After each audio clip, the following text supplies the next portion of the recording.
Whakalawhalahi atu, hane te wala talo te tupu ke lata moe awhiawhi nei. Ko whai mana tu tupe nei ko whakakisi ai ke lata moe te manu tawhua, ko mai ai ke te wala tahi niwe, moe ko whaamoli ai fuki whala tau pui puianga mai tu puhala ni ko mai ki ai e tau tangata ke kiskisi atu ai ke tau tawhua. Ka mata whakamea e whanua i tufukia ke hokua atu ki aliluki, mai matangahua ke liu asi hake e mtakawi mahuinga nei he motu. Taha e whakakuanga he whainga hua whanua ni ko tau se ke whahi tapu kamali, ke whakahoho e tau tangata ke kai e tau kai motu. Hoko mai taha pulua tutunu kai ke lata moe taha whakahoruanga whao he sina matawai. Ka mata e taha matangahua he komisina toko luanga hani silani ke whakatutu whala tau koloa mai tau whanau ke he tau maangi tua.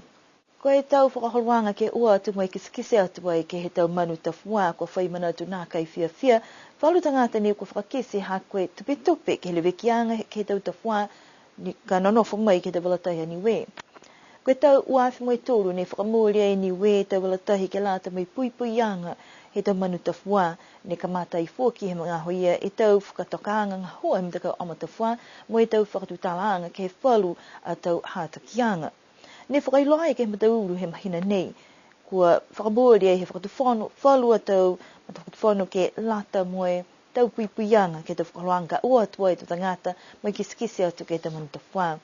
Ko niwe tahana motu ne kua hawhangi ke mai ke ua atua e tau tangata kisikisi ke tau whua, kai pehe mai e matakau o matawhua kua lata ke whai puianga ke tau puhala ne kua mai ke tau se whakamtaki moe nā kai tau hele lahi ke tau mamui he tau manu nei.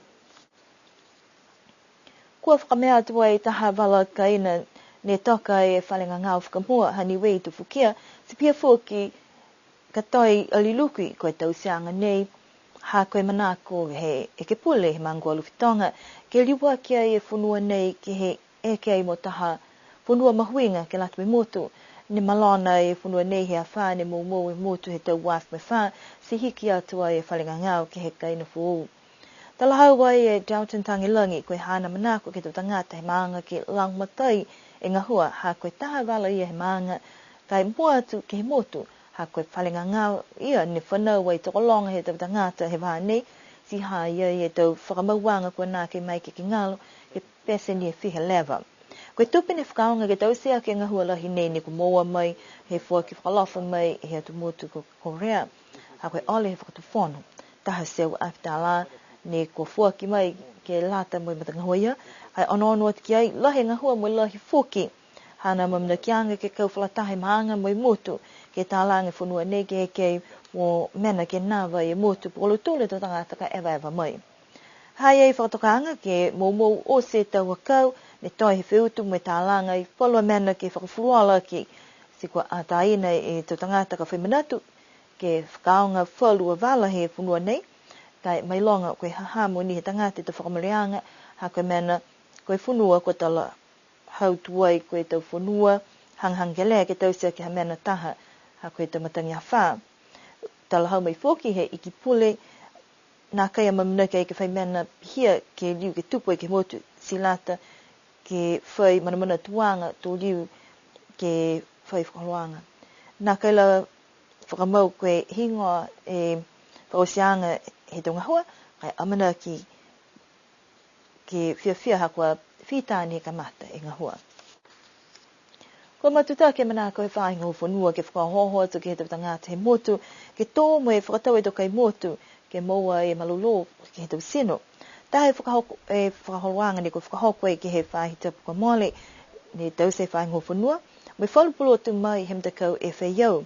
Nā kai koe mana whōua nei, ha kua pītāni e whai whakahoruanga ne tau se ke tau waf meua, ko tō hia i whala tau pepa hangau ia ke he tau fufuta kai kehe.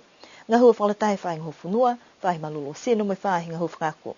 Ke liu whakaminata ke tō tangata e mahuinga he tau kai motu, kai nā kai tua lahi ke tau kai ni ko tamai whafo. Ono atu ki ai ke he tapu ka moale ki sia i whoki e whalua tau hako alewa ni tālanga e tau hatakianga nei, mo e whakariliu e whaniue ke he tau awhi mo e lima. Mau ngai ni e tau hatakianga ia, ke ono ke tau kai whiwheke kai ai ke lata me malolo sino tangata, ka kokisia ke ai linga koe waha koe hiki ai, mo e lata ke ono whakamita mo e liu ke tau se foki, ke whakafuruala po ke ke whakamanaya mo e latai mo e wahani ko hoko ki ai.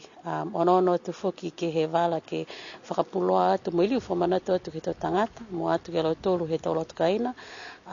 Pihia ni mo e tau whakaholoanga ki loto he tau aonga, ke riu ke whamanatu mo e whakailoa foki e tau mena ni. Koe taha wala nei whalu tam tangahua ko whitani he kamata whakangahua tunga e tau kai ke he whanua I vai pahi, ia fuaki mo I tau lau kou, ne kua toa I ke he aonga whakamahani, ke whakakoa e tau whanau ke tau aonga. Kua matuta ke e tau langmatai, he whahi malolo sino, e tu puhala whakatutala mo I tau tangata ke moua e māmaanga laulai hangau ke he tau ngangau. Nā kai pikisia, tunga toto toko lunga, ngangau suka, ti lai mahaki e tau kai, hakoe tau kai ngako mo I māsima, malonga te fuaki. Lai ni ke tau mga aho koe whawatu na tau ke whakatau e tau kai, la lahi ke soka, lahi ngako ke tau wharekoloa.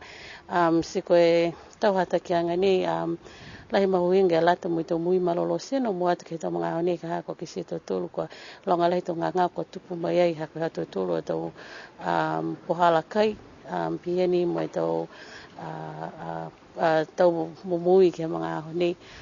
Lahi ni he o atu ke whakatau mo mo e kai e tau kai e tau wharekoloa, po ke tau kai ko tamai e tau muti whafu. Koe whalu puhala ne ko mai ke hiki tau puhala manamanatu e tau tangata ke mahuinga e tau whangakai ke he kehe. Mua te tau kai motu ke liu whakafou foki whalu tau koloa whakaohoho ne kua whakaonga ki whakatātā mo e tau hata ki anga nei. Kua hoko mai ta pulotu tunu kai mai he sinik ke tau se whalu tau whakaranga pawaki mai tau mena kai ke he sinik matawai. Ko ia ko Andrew Howard Swain, kua loto matala lohi ke te puhala tau se kai ke lata moe tau tangata whenonga e vai pia ni moe tau tangata he motu. Koe a whaiumu kua whakatoka ai ke mai ke tau tangata ke wata ki kisia, moe kai ai whalu tau kai ni ko whakatoka pawaki, whakaonga fuki he tau kai motu.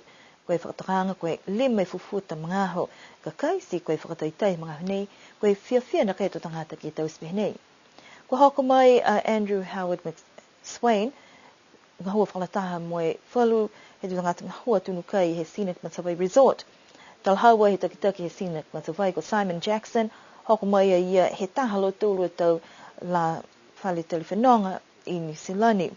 Mai longa ko mga hala makalili hanei fuki, nā kai takolonga te tangata ni ko watu kei, si ko minea ko tamai e halo tōla tangata ngā hua, he langmatai ke tau whakalwang he motu. Amanaki, ia ke whakaonga I tau kai motu, ni ko mahuinga, tunga tau unga, me limu fuafua, ka luku, talo me longa te fuki. Ko whitani he toko ua furumangi tangata ni ko tohia hi whalau tōna tangata, tau hingoa, ke watu ke kai, ke hawhaiumu, ka koe numela ni ko whawhasi ke koe ono fule tangata. Koe whakahoanga nei, ne ko hapangi ai fuki, he hawhaiumu, pehe mai e takitaki matawai, ka eke ko manako whalu tangata ke kumpuhala ke watu ki ai, mai ke Scenic Matawai ke langmatai atu me liwa ke atu fuki tu tangata ke halo tūtu kaina tau whai whakatokanga pawaki ke pihia. Taha e matangahua fōu he ofisa kumisina toko lunga New Zealand ne kua kamata ke mga honei ke whakatūtū ai whalo te koloa pele mai tu whanau tunga tau ngaka.